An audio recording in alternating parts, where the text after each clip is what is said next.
গণিত XYZ চ্যানেলের এই ভিডিওতে নতুন একটা প্রশ্নের সমাধান করব।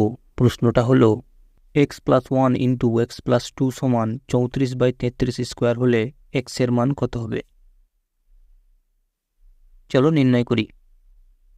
দেওয়া আছে x+1 × x+2 সমান 34/33 স্কোয়ার।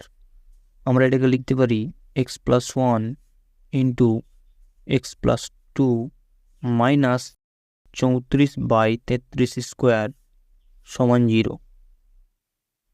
এবার এখানে আমরা x+1 সমান ধরে নিচ্ছি a, তাহলে x+1 এর পরিবর্তে হয়ে যাবে a ইন্টু এখানে আছে x+2, সুতরাং এটা হয়ে যাবে a+1 মাইনাস এই 34কে আমরা লিখছি 33 যুক্ত 1 এবং নিচে আছে 33 স্কোয়ার সমান 0।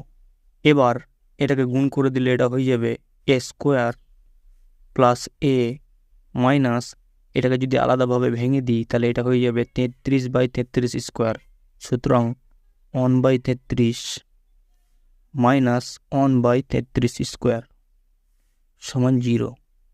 এবার এই বর্গরাশিগুলোকে আমরা একসাথে লিখব, তাহলে এটা হয়ে যাবে a square minus 1/33 square plus a minus 1/33 সমান 0।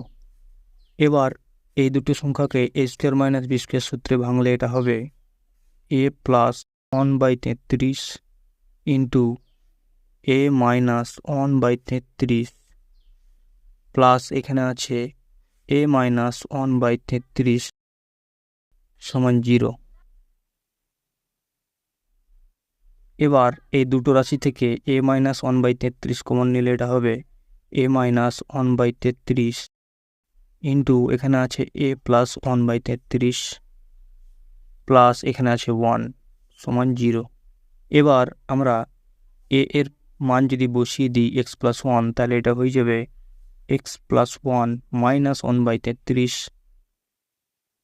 ইন্টু x+1 প্লাস 1/33 প্লাস 1 সমান 0। এবার x প্লাস 1 মাইনাস 1/33 এটা হিসেব করলে এটা হবে 32/33 ইন্টু এখানে আছে x প্লাস এখানে 1 আর 1 অর্থাৎ 2, সুতরাং 2 এর সঙ্গে 1/33 যোগ করলে হয়ে যাবে 67/33 সমান 0। সুতরাং আমরা এখান থেকে লিখতে পারি x প্লাস 32/33 সমান 0 এবং x প্লাস 67/33 সমান 0। তাহলে আমরা এখান থেকে পেয়ে যাচ্ছি x সমান মাইনাস 32/33 এবং এখান থেকে পেয়ে যাচ্ছি x সমান মাইনাস 67/33।